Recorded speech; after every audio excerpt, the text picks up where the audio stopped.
Today on the spot, we got demos of Fragile Dreams on the Wii and an exclusive first look at the secret armory of General Knox DLC for Borderlands. We go on location at the DICE Summit in Las Vegas and to EA Redwood Shores with a look at Command & Conquer 4 on the PC.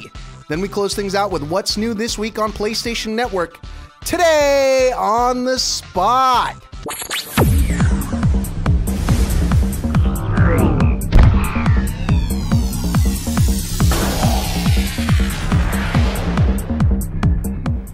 Hey folks, welcome to Today on the Spot. I'm your host, Chris Waters. It's Saturday, and Sophia Tong's sitting in the chair. How you doing? I'm good. Just got back from vacation. Really? Yes. You're very relaxed. Back from vacation. Where'd you go?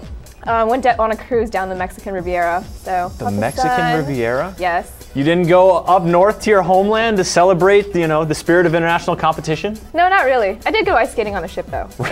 On a ship? Not quite as exciting as the men's speed skating. Maybe not as speedy, No. but less danger that you'll cut your leg, probably. That's true.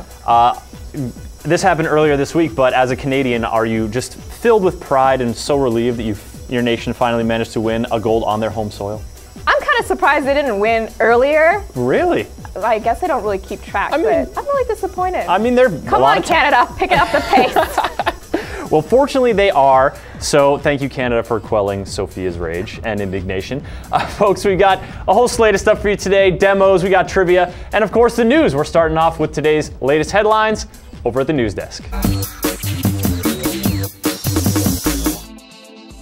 Hey everybody, it's your GameSpot news update for Saturday, February 20th. I'm Tor Thorson here 2 days ago in Las Vegas at the 13th Annual Interactive Achievement Awards with my esteemed colleague Sean McInnes. How's it going, Sean? I'm doing well. How are you, Tor? I'm doing all right, man. I'm just kind of impressed. I mean, it was a big night tonight for Uncharted 2 because they won 10 out of the 15 awards they were nominated for. So it wasn't really that surprising hearing that name over and over again, but it was well deserved. Oh, yeah, absolutely. I mean, Uncharted 2 was like a terrific achievement. It was a very impressive game. It won, I'm pretty sure 99.9% of the Internet's Game of the Year awards last year, so it was very well deserving. But, man, they almost swept the awards this year. It was crazy. Yeah, they did. They really won. They won Game of the Year. They won. They did not win Outstanding Game Design of the Year. That was kind of a surprise win by Batman Arkham Asylum.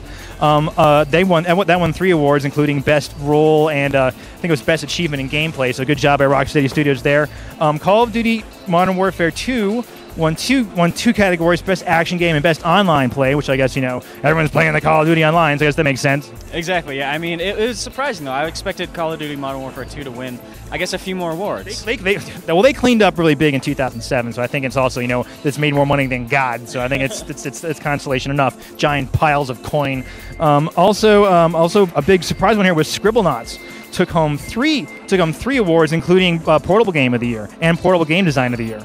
Scribblenauts definitely a game that took a huge risk, and this year it looks like it paid off. Yeah, definitely did here. And to point out, these awards are actually awarded by members of the development community, so it's kind of a parallel to the Oscars, whereas there's actually an Academy of Arts and Sciences which holds the DICE Summit, and they actually create committees which pick the finalists, and then the whole Academy votes on it. So these are chosen by the peers, not by a public popular vote, not by online polling, nothing like that. So this is actually kind of a real award for the community, to the members of the community. So it's very prestigious amongst if you're a developer. Other winners for Assassin's Creed was actually shut out, I believe. Really? Yeah, I don't think it won anything. I mean, unless my count's wrong, which it could be. Brutal Legend won two, which was nice, even though Tim Schafer couldn't make it. Oddly enough, one of those was Best Strategy Games, even though Tim Schafer, during the production of the game, repeatedly stressed that this is not a strategy game. You told me my army of roadies, and I would just disagree with you. And then Role-Playing Game of the Year went to Dragon Age Origins, which was well-deserved. So that's kind of the rundown from here in Las Vegas. I guess the other big news out of this event was we had David Jaffe on stage, who was being heckled by a very intoxicated member of the analyst community, whose name is won't name names. Who's well known. We're not going to say who it was, but this person kept yelling "Twisted Metal!" at him, and he said, "Soon." Expletive. We won't repeat it. Yeah. It's a female dog, plural. So 8 or 9 months, something to that effect. So he may have just tipped the hand on the new Twisted Metal game. I guess we'll have to find out in 8 or 9 months. I don't know. This is Sean's first DICE. So is there anything else standing out for you from this event so far? DICE, I mean, not really. It's a very low-key event. It's not really a big news event, except maybe for that little David Jaffe slip-up right there. It's all hobnobbing, it's networking, but it's an interesting, laid-back time. We got to see Bobby Kotick get up on stage and try to humanize himself and not do the best job. I mean, he referred to Activision as the Death Star of the game industry, which probably isn't the best way to win hearts and minds.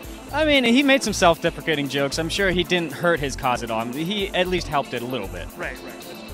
And yeah, Jay Moore tore him apart. He was the host once again, and I wish I could repeat half the things he said on stage. And the awards are over here now. The after party's going on, and we get to go back and write some more articles for you people out there. So for this is Tor Thorson from GameSpot News, and I'm Sean McGinnis, and we'll see you guys later.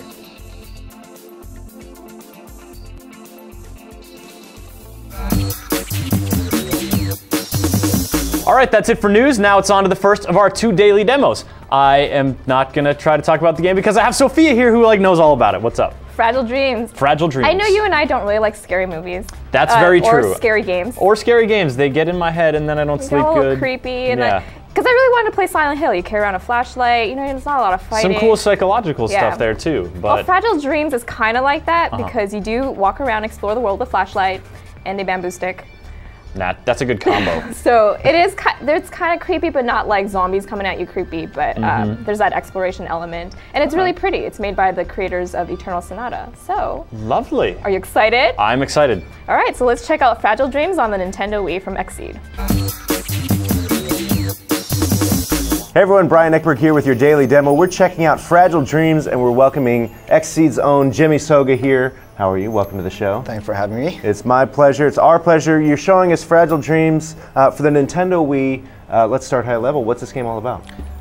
So it's the latest creation by Namco Bandai and Tri-Crescendo, known for Eternal Sonata, the Baten Kaizo series.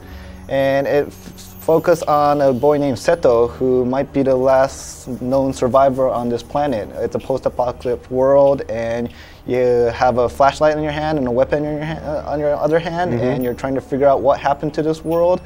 And it really focused on adventure, action RPG element, light RPG, but it's really heavily on the emotional part. So it's trying to draw the players and try to figure out what the game is about with its stunning visuals and music. So it's a single-player RPG. You don't have a party here, right? You're only playing as Seto? Correct. Okay. Because you are the last person on this planet. Well, that makes sense, right? So where are we now? We're taking a look at the game. This is the beginning of the game, but you just found a companion, which is his backpack. That it looks like a backpack, it's actually a machine. That machine will give you like advice. It's kind of like a GPS at the same time, telling you a lot of information about what's going on, if there's like a hostile nearby. And like those arms? Yes, there's a lot of ghosts in this world. That's creepy. A lot of stuff that happened in the past. There's a lot of people's soul or malice that still exists. So if there's like a living thing around you, they come and attack you. And we saw Seto fighting sort of like some ghost jellyfish. Saw some arms coming out of walls. Now we see some, what are these, like wolves? Just dogs that's been feral dogs. You gotta put them down. Yeah. Got to put him down with the bamboo sword. Anything that's coming after you, got to put him down. That's right. Can you give us an idea of, that's just a handful of the enemies, can you give us an idea of some of the other enemies you face?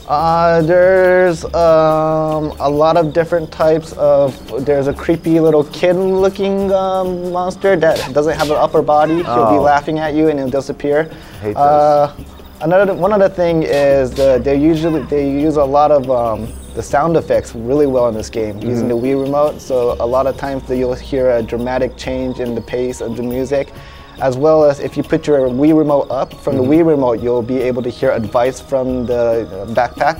It's called PF. So you're making use of the Wii remote's microphone. Correct. And when you hear like a little ghost whispering or like laughing, it usually comes from the Wii remote. So you can kind of assess where they're at and try to figure out where they're coming from. We're looking at some origami. What's this all about? So within this world, there's some items that has past memories of the former owners. And then when you pick that up, you don't know what it is, but everything from the inventory to save, you do it at the fire pit. That's where you warm up and kind of rest, but when you put the item there, it tells you what the last owner's memory was. So this one is about the mom making origami for her, and then they're just chatting. And as you progress through the game, you'll find out more of what happened to the world or what their last thought of their dying wish was before the apocalypse is coming. And the whole environment takes place about 30 or 40 years ago in Japan. Okay. So all the stuff is pretty retro. And you can kind of see from the grass growing everywhere that it's been abandoned for a while. Like the railroad track, you see all the wires are not there and it's all tilted. Yeah. So you can kind of feel that there hasn't been a living human for a while. I know you don't want to spoil too much, but can you give us an idea of where this story takes us and how you progress? So one of the things is you're trying to reach this tower that the old man who you were living with told you. So you're heading over there. On the way there, you meet the silver-haired girl, and before you can get her name, she just runs off. So you want to meet her again, and at the same time, you want to try to get to that the tower that the guardian was telling you about. Try to figure out if there's any other survivors, because a lot of times he'll be talking about how lonely he is and he doesn't have anybody to talk to. Most of the world is obtained by ghosts, but there are friendly ghosts that will help you out in a way too. So they'll kind of like travel around with you, but they never like really help you in a sense of like fighting together. Right. They give you advice and whatnot. Well, a lot to discover. The final question, of course, is when is Fragile Dreams coming? We're planning to launch it early March. All right. So just a month away. Not too far away. Thanks, Jimmy, for being here. We appreciate it. There's your look at Fragile Dreams for Nintendo Week, coming very soon. All right, we got a second demo on the way soon, but first it's a look at what's new this week on PlayStation Network. This week on PlayStation Network. In PS1 classics, take to the skies and Magic Carpet. Fight genies, wizards, giant worms, and other creatures using a variety of magical spells ranging from lightning bolts to creating volcanoes. This game had many innovative features for its time, including fully deformable landscape and dynamic music. Magic Carpet is available for $5.99.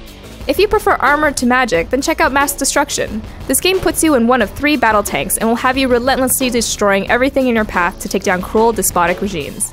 In addition to irony, this game also features over 20 missions, 4 types of terrain, and is available for $5.99. In the game demos section, we have the gritty Japanese crime series, Yakuza 3. Play as Kazuma Kiryu on the streets of Okinawa, where his orphanage is being threatened by the local Yakuza clan. This game features new game modes, hundreds of characters, and intense combat. But if you don't want to fight and just want to drive around, check out the demo for Sonic and Sega All-Stars Racing. The demo features 2 playable characters, Sonic and Dr. Eggman, and will have you racing through crazy tracks full of obstacles and power-ups. Moving on to game add-ons, fill out the last blank in your memory with Assassin's Creed 2 Sequence 13, Bonfire of the Vanities. Work with Machiavelli to free Florence in these 12 new memories. This DLC is available for $4.99, though if you want a little extra, you can also get it with 3 Templar secret locations from the Collector's Edition for $9.99. Also out this week is the first DLC for Resident Evil 5, Lost in Nightmares. This add-on includes more characters to play as in Mercenaries mode and also lets you play as Joss Stone and Jill Valentine as they infiltrate Spencer's estate.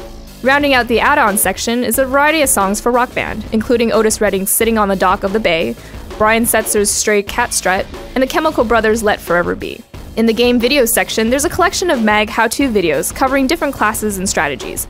There's also a trailer for the rock and platform game Fret Nice, as well as a trailer for the previous Assassin's Creed 2 DLC Battle of Forli. For PSP games, don't miss SOCOM Fireteam Bravo 3. The series is back on the PSP with a single-player campaign, 4-player co-op, and 16-player competitive multiplayer. SOCOM is available for $39.99. Also for PSP is the puzzle RPG hybrid Puzzle Chronicles. Fight fierce beasts and take on the evil Asheron Empire by solving puzzles. Puzzle Chronicles is available for $29.99. That's all the time we have this week. Check back later as we bring you the latest this week on PlayStation Network. So that's what's happening on the PlayStation Network. Yes. Well, another thing that's coming out, I bet you're excited, Borderlands Dlc yes, again. For the 3rd time, and 3rd time's the charm from what it looks like. This is new DLC for Borderlands. It's going to be huge. They're like raising the level cap. They got new vehicles which can finally fit 4 people, so like you aren't like road raging each other while you're driving around. Did you play much Borderlands? I played a bit at the beginning. Yeah. I'm not a fan of the vertical split screen. Oh yeah, because you do local split screen a lot. You play. I do, but it is fun. It is hectic.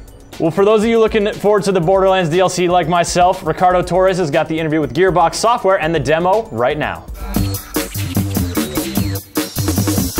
Hey everybody, it's Ricardo, and I am here with Paul Hellquist from Gearbox Software, who is going to give us our very first look at the Secret Army of General Knox, which is brand new downloadable content for Borderlands. So you guys just announced this a little while ago. What is it? The Secret Armory of General Knox is brand new content for Borderlands that expands on the storyline from the original title. It takes place after the end of the game, so we're excited to bring new storylines and new missions and all that sort of stuff to our fans. Do you want to talk to us about where we are? Like, are we in areas we've seen before? Are we someplace new? The pack takes place in a whole new area, all new content, all new levels. The region we call the Parched Fathoms. It's an ancient lake which has, because of Pandora's climate problems, has completely dried out. This town is called T-Bone Junction, and it's very vehicle-oriented. This region is crisscrossed by highways, and vehicles are a very important part of life here in T-Bone Junction. I see our friend Scooter, and that looks like a new vehicle. Yes, Scooter is back. He's one of our favorite characters, and with vehicles being an important part of this content, Scooter is back, and we've got some new vehicles that players will be able to drive as well as fight against. Now that looks awfully big. That almost looks like it would seat more than 2 people. Is this true? You are right. One of the things that fans really wanted was a vehicle that could carry all 4 people in their party.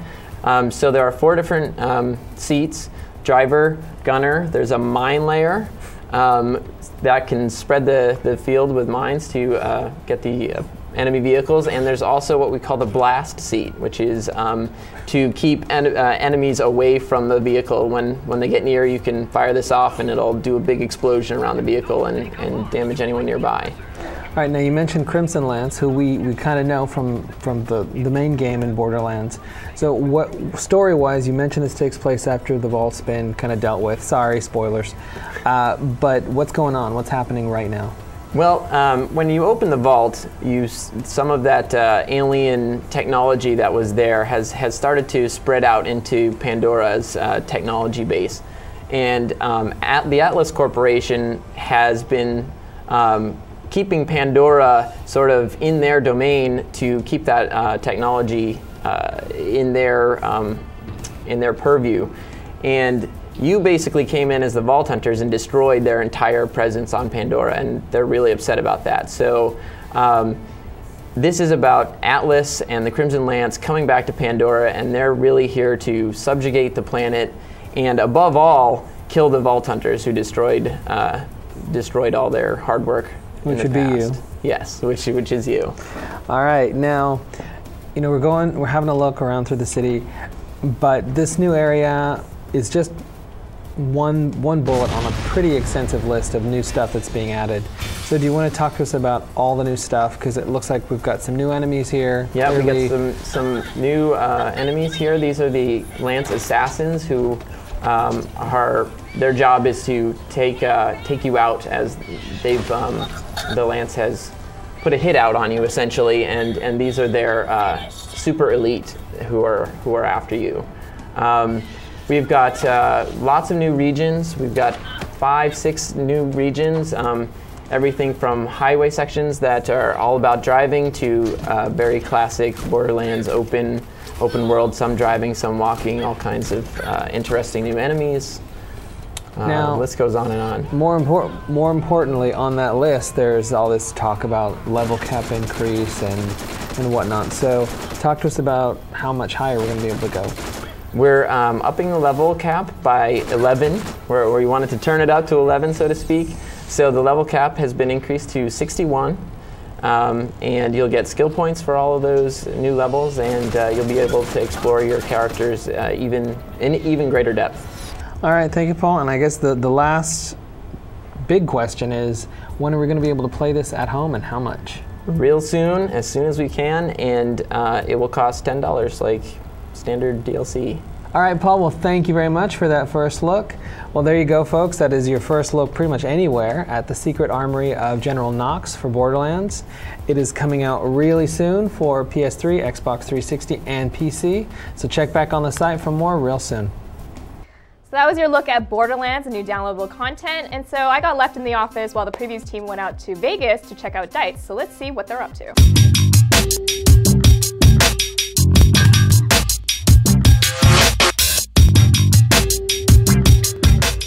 Everybody, Tor Thorson GameSpot here in a bowling alley in Las Vegas. Why would we send somebody here? Because this is where the opening night party for the DICE Summit is. Now, we know what GDC is for. GDC is the developers where they hang out and like learn new courses. E3 is for retailers to hang out and kind of show their wares. But what's DICE all about? You know, a lot of people outside don't really know exactly what it's all about, but inside people have a very clear idea. And we said there's some of the most influential people in the game industry tonight. Take a look.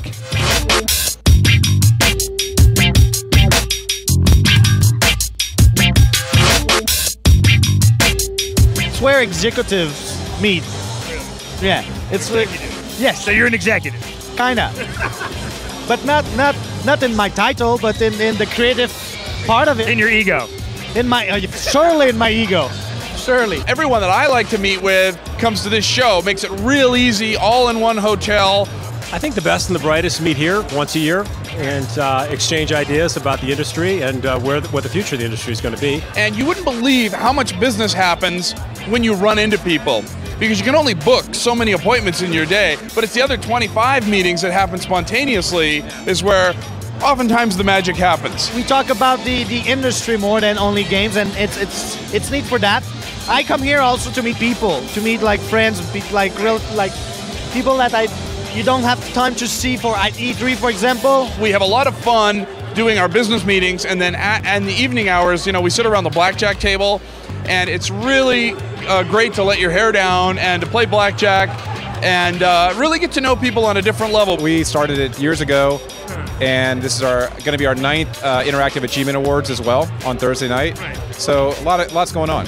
We're here with Michael Gallagher. He's president of the ESA, the U.S.'s top game lobby. So, Michael, why are you here this year at DICE? What are you here to accomplish? I'm here for one reason, is to learn. Because this is where the industry's best and brightest come together, and it's the no bullshit zone.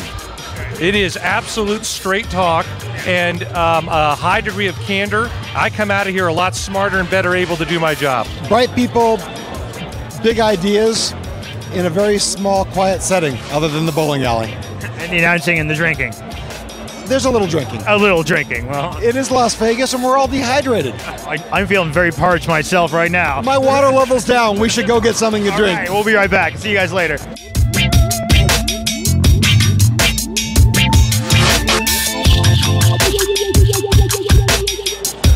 You know, folks, here's what happens, okay? You drink a little much. I'm at DICE because honestly it's fun to hang out with a lot of industry friends. You know, the show's always fun. I did a panel today. They wanted me to come do that. I'm going to be giving out an award tomorrow. But honestly, I mean, I don't have a game anything this year, so I'm really here just having a good time, hooking up with old business buddies that I haven't seen in years, drinking a lot. What's your favorite DICE memory? It's the, and maybe like, I will sound like big head, but it's the 8 awards for Sense of Time. One that stands out is the guys that worked on Grand Theft Auto, you know, were talking about and liking it to Pac-Man. And it was hysterical because when they draw that conclusion of it, hey, this is just Pac-Man, it was like groundbreaking speeches. I remember Jason Rubin speaking at one of... Everybody said that. You're like the 6th guy who said that. I mean, well, his speech was galvanizing. It was amazing. To go with Rubin's speech, too, when he had the 2 planes. Well, if this plane crashed and this plane crashed, what would do more damage to the industry? It was pretty harsh, but it was definitely a memorable moment. Yeah, Jason really was a keynote in not realizing it. Right. And I think that the industry has come a long way. I don't think we're as far as we need to be in recognizing the importance of our creative talent, which is oddly the theme of what Mr. Kodak will address tomorrow.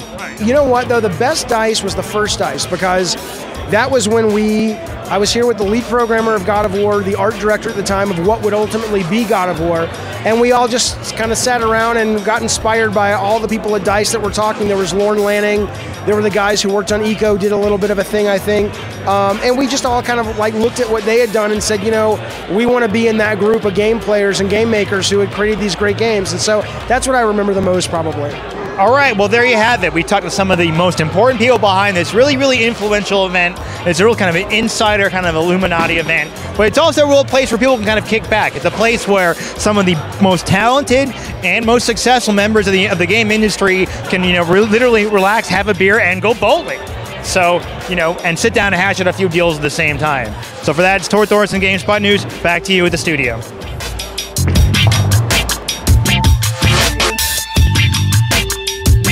All right, RTS fans, you got a treat earlier this week when we did the big old now playing for the StarCraft 2 beta, but we've got more in store for you. Command & Conquer 4 specifically. Sophia, what's your take on RTS games? You get down with that? I like them. I'm just not fast enough. I don't know how to do all the macros and like build orders, but I'm working on it. Okay. By the end of the year, I'll be competing StarCraft 2. Really? Let's go. You heard it here first, folks. Take a look at Command & Conquer 4 and our trip down to EA Redwood Shores.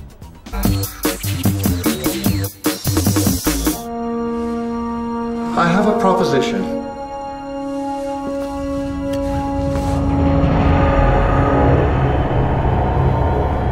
Hi, I'm Sam Bass. I'm the lead designer of Command & Conquer 4. CNC 4 is kind of interesting. It's an attempt to sort of expand the RTS genre, keep the sort of hardcore compulsions that make our fans really like what we do, but also sort of welcome people who either have played RTS before and kind of drifted away because it got so hardcore, or are just interested and want to give it a shot. Welcome them in without sacrificing the sort of the tactical and strategic depth of the genre. So it's been an interesting challenge to do. I think we kind of achieved it. It's a bit different from what we've done in the past. We have like a class system. We have persistent player progression.